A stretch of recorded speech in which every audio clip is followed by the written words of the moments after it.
It's your girl, Gypsy Rose DeVille, your sister from another mister, and your favorite Capricorn. What is a narcissist? This term is so overused. I am so tired of everybody calling everybody a narcissist. Let's just get some things straight, okay? Narcissism, or to be narcissistic, is a trait in one's personality. This can be typically defined as somebody who is boastful and, all attention on them, or always making it about them, making the situation about them. There's so much more that goes into being a narcissist. When you are a narcissist, that means that this trait defines you. You are this is who you are. It's not that you're acting narcissistic. It's not that you're showing signs of narcissism. It's that you are defined as a narcissist because of certain things that you display in your behaviors. To truly be considered a narcissist depends on the lack of empathy one displays in their actions, the lack of remorse, the lack of repentance, the inability to apologize and take accountability. Not only are narcissists boastful and look at me and I need attention all the time, even though all narcissists need attention all the time, no matter which type of narcissist they are. And yes, there are different types of narcissists. That is a different video. Click the link so you can see that one too. Okay, back to the subject. Depending on what type of narcissist they are, they might even play the victim. They might not be, oh, I have it all and I'm balling out. They may be like, woe is me, I'm a victim, feel sorry for me, pity me, pay me some attention. So it's like narcissism is just being very self-absorbed, self-serving, self-indulgent, and not really having any empathy towards anybody around them. They are highly manipulative and want to always control the situation, and they are easily offended. So, these are things that make a person an actual narcissist. And if you are a narcissist and you are incapable of adjusting the behavior, if you are incapable of even recognizing it, if you're incapable of even seeking help if there is a problem, that's when it turns into borderline narcissistic personality disorder. And when I'm speaking of narcissists, I'm typically talking about those that suffer from NPD, because all of us have a tendency to show narcissistic traits. If you're an athlete or a performer, you have to put on this facade of I am that, I am this is it. It's where it's at, in order for anybody else to believe it. We all put on airs sometimes. We all make a situation about ourselves sometimes. If sometimes we are not taking accountability for our actions and making ourselves a victim. These are narcissistic traits. You're being narcissistic, okay? You're not a narcissist, you're being narcissistic, but when this is what typically rules your behavior, well, now you're a narcissist. You're typically selfish and self-absorbed. You're typically manipulative and just using people for whatever you need to use them for and to boost your ego. You typically always need attention and need validation. And if you get the slightest criticism, you have a whole 4-year-old bitch fit. So we have to really determine, when we're using this word narcissist, what are we talking about? Because I can think of a couple of occasions. Well, first of all, I'm the narcissist that fell into narcissistic abuse because I didn't even realize what narcissism was. But narcissism is by design, people. The way the world is formed and the way the world operates and the agendas set against us, at the end of the day, this is by design. And narcissism comes from oppression, from abandonment, from feeling invalidated and invisible, poverty and abuse. So all these things, it creates a void within you.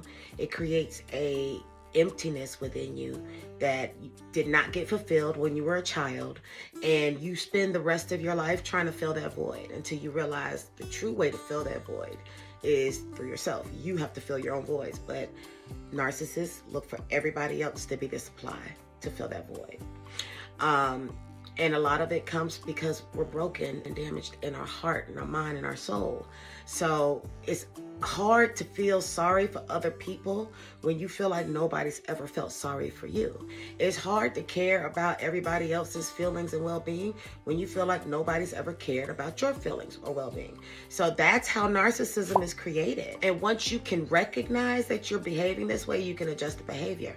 But those that suffer with NPD, they are incapable of adjusting the behavior. They're incapable of seeking help because there's nothing wrong with them. There's nothing at all wrong with them. They're fine. You're the problem. If you can address it and the person is willing to adjust the behavior, you're good to go. All of us can fall into narcissism. All of us can be a little narcissistic.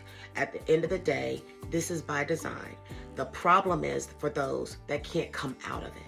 When they're stuck and broken so bad in their mindset, so damaged, that they become self-destructive in their own agendas because they don't understand that there is a problem.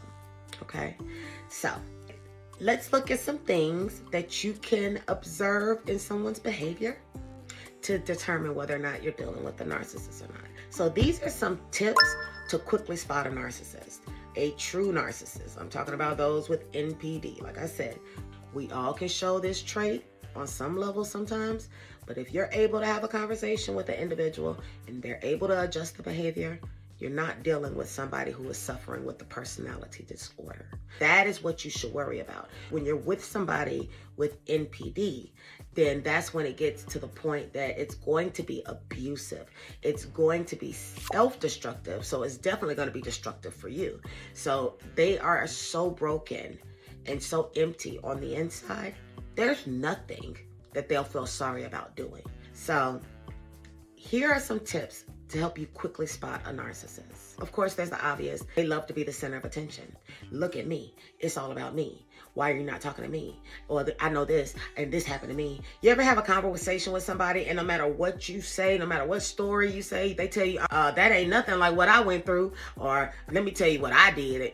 You know, it's like I can't never just tell my story and you not make it about you. And you'll also see that when you try to express your feelings, you try to talk to them about your feelings or something, they flip it some way back about them. It's all about them. Your feelings don't matter. Nobody care about your feelings. Your feelings are petty, ma'am. Real shit. Narcissists are typically charismatic, easy to get along with, can become your best friend overnight, and they intertwine themselves into your life very quickly.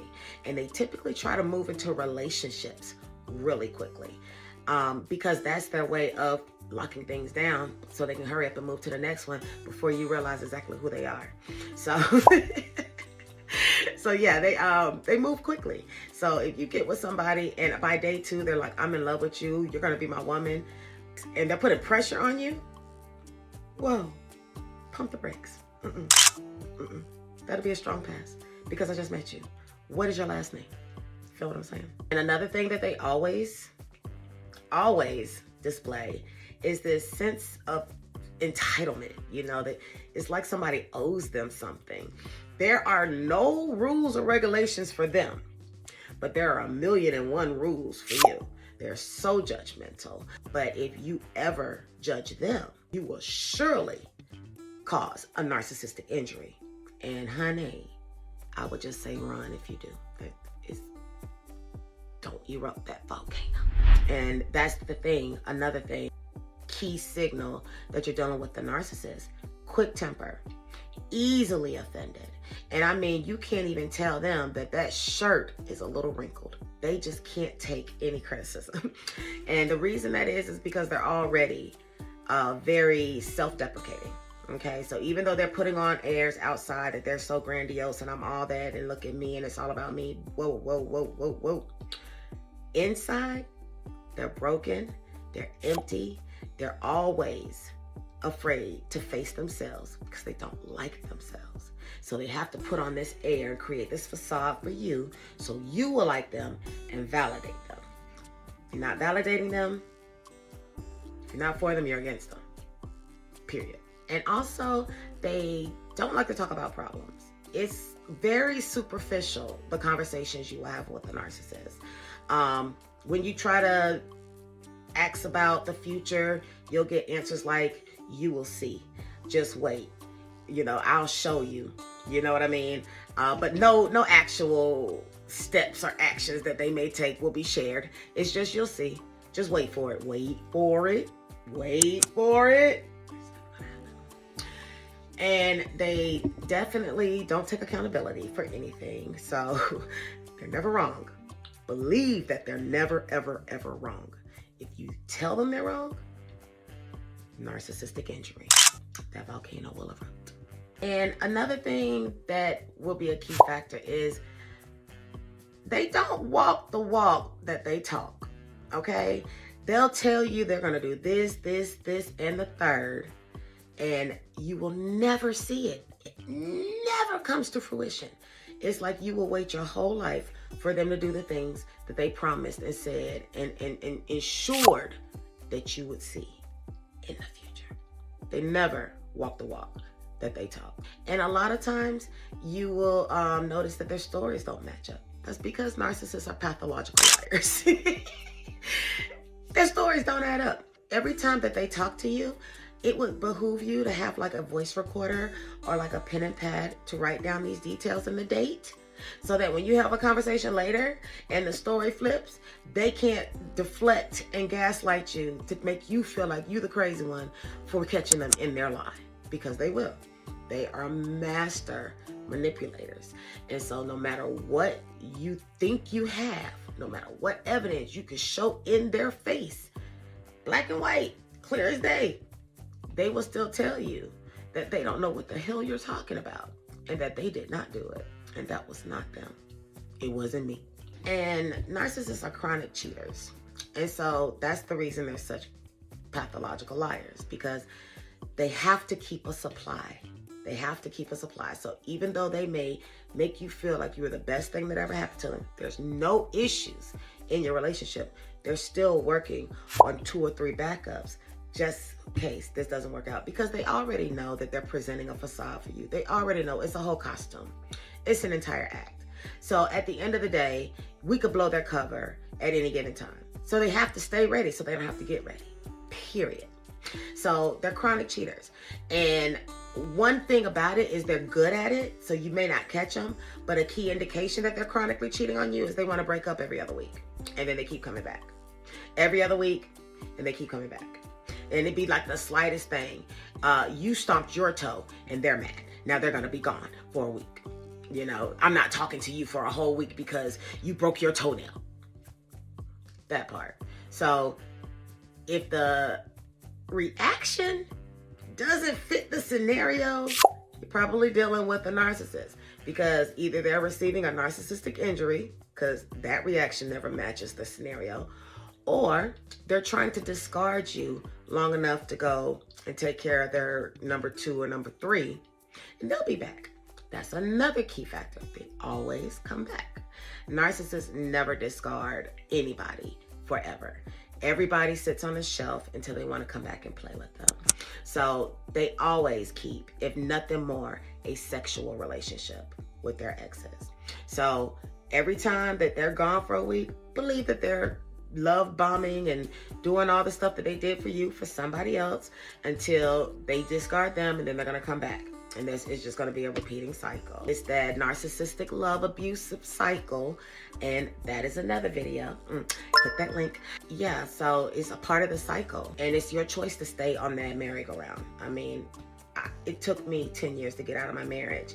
And then even the couple years after the marriage, I still had to keep going through a cycle with him to finally break free, because like I said, narcissists don't like to let you go. So even though I kept on trying to give him a chance to be a good father and we could co-parent, and I'm trying to be peaceful and cool, not be a bitter bitch, he always took that as his opportunity to try to come back in.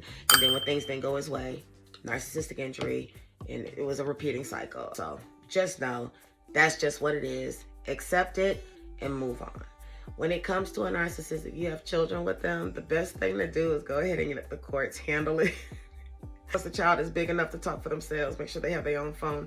They can just talk to their daddy, and daddy could just drop the money in the bank every month, and we don't have to discuss nothing. Because at the end of the day, it's not going to get better. It never will, because they're not going to get help. So the behavior is not going to change, and it's just a revolving door.